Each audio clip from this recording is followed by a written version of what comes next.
Hello, guys.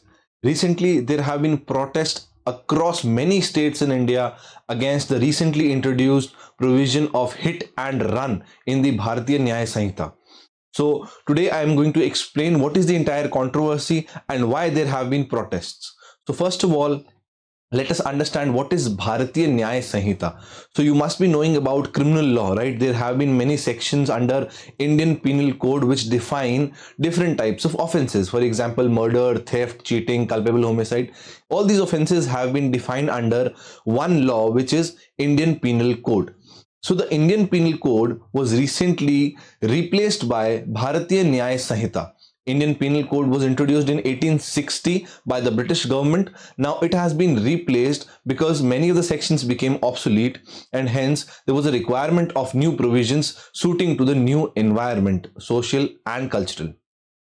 So the IPC was replaced by Bharatiya Nyaya Sanhita in the foregoing winter session, and the Bharatiya Nyaya Sanhita, among other things, has introduced a section which criminalizes hit and run cases. Although it is not so कि hit and run cases पहले IPC में criminalised नहीं थे, but IPC में hit and run cases के लिए कोई specific provisions नहीं थे. देखते हैं क्या प्रोविजंस हैं.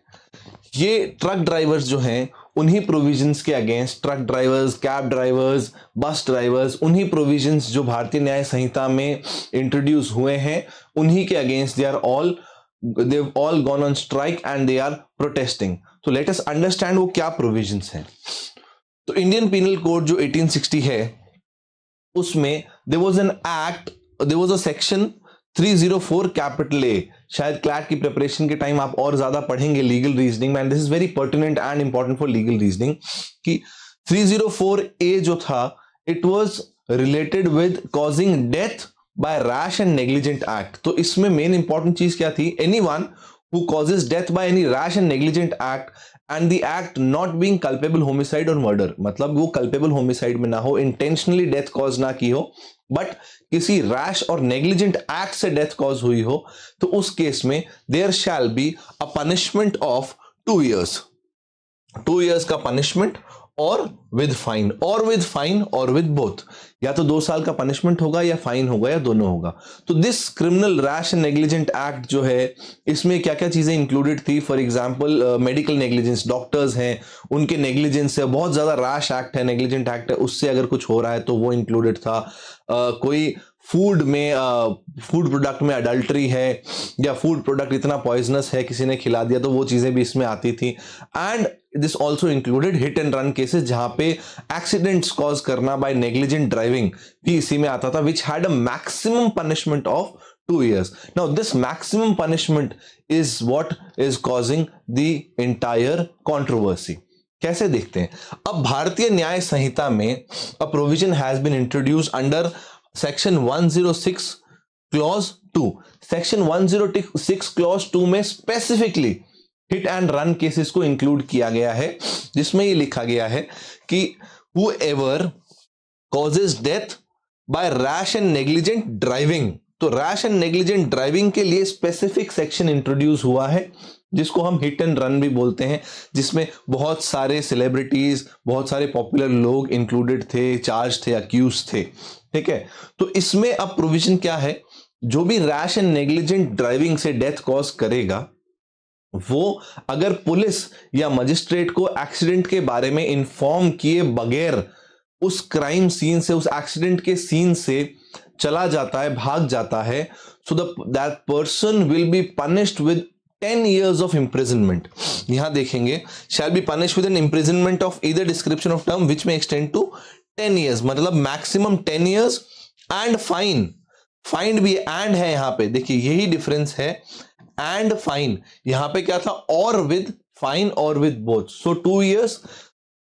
So the thing is IPC जो है वो रैश एंड नेग्लिजेंट एक्ट के लिए कोई स्पेसिफिक ऑफेंस नहीं देता है, but the punishment is 2 years and और फाइन. या तो 2 years का इंप्रिजनमेंट मैक्सिमम एंड और fine.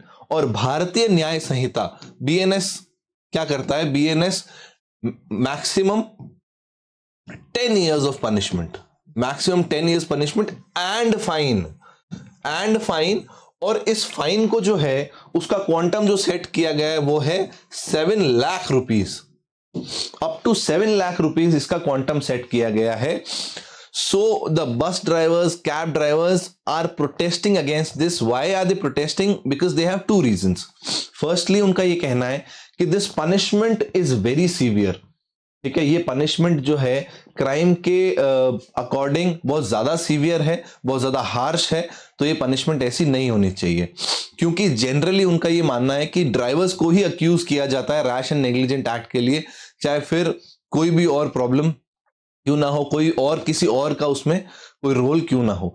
Only drivers are accused for accidents जो कि रोड पे होते हैं, हाईवेज पे होते हैं.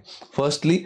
सेकेंडली, उनका ये मानना है कि अगर हम चलो गलती से एक्सीडेंट कॉज कर भी दिया, so if we wait there to inform police और मजिस्ट्रेट, तो पब्लिक आसपास की हमें पीटना शुरू कर देगी and they might kill the driver. और ऐसा जनरली होता भी है कि कहीं एक्सीडेंट हुआ है तो ड्राइवर को ही सबसे पहले पकड़ के लोग पीटना शुरू करते हैं, rather than saving the victim. जिसका एक्सीडेंट हुआ उसको बचाने से पहले लोग ड्राइवर को पकड़ के पीटना शुरू कर देते हैं. तो उनका प्रोटेस्ट का रीजन ये है कि हम इन्फॉर्म कैसे करेंगे. ठीक है, एक और दूसरा पनिशमेंट बहुत सीवियर है, और उसके बेसिस पे ये जो पनिशमेंट, सीवियरिटी ऑफ पनिशमेंट है, उसका उन्होंने एक एविडेंस क्या दिया है, उसका एक सपोर्टिंग एविडेंस दिया है. पार्लियामेंट्री स्टैंडिंग कमेटी जो कि इस बीएनएस को रिव्यू कर रही थी, the parliament standing committee on November 12th 2023, उन्होंने रेकमेंड किया था कि ये सेक्शन पहले 104 में आना था. उन्होंने रेकमेंड किया था that this punishment is very severe, this 10 years of punishment is very severe, this should be reduced to 5 years of punishment. तो 10 साल नहीं होना चाहिए, 5 साल होना चाहिए. बट नए बीएनएस में इस कमिटी के रिकमेंडेशन के बाद जो बीएनएस एक्चुअली पास हुआ लोकसभा और राज्यसभा से दिसंबर एंड में, उसमें पनिशमेंट आज भी 10 years की ही है. And because of this punishment drivers are protesting.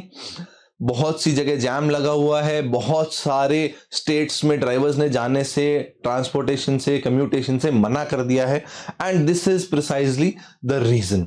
I hope आपको ये चीज समझ में आई होगी कि क्यों इतना प्रोटेस्ट चल रहा है. ये चीज आपको लीगल में कैसे इंपॉर्टेंट है और जीके में कैसे इंपॉर्टेंट है ये देखते हैं. लीगल में इसलिए इंपॉर्टेंट है कि क्वेश्चंस फ्रेम हो सकते हैं. What is hit and run, what can be the punishment, ठीक है, what is criminal negligence, what is rash and negligent driving, दोनों में डिफरेंस क्या है. और जीके में क्वेश्चंस बन सकते हैं, ये कब बिल पास हुआ, इस बिल में बिल क्या होता है, एक्ट क्या होता है, और इस बिल में क्या क्या प्रोविजंस अलग अलग आए हैं, प्लस पार्लियामेंट्री स्टैंडिंग कमेटी जो थी उसके मेंबर्स कौन कौन थे. तो कमेंट सेक्शन में आपको बताना है कि इस पार्लियामेंट्री स्टैंडिंग कमेटी के जो हेड थे वो कौन थे. I will give you hint, the person is a member of parliament from BJP itself. तो आपको कमेंट सेक्शन में ये जरूर बताना है. Thank you very much, guys.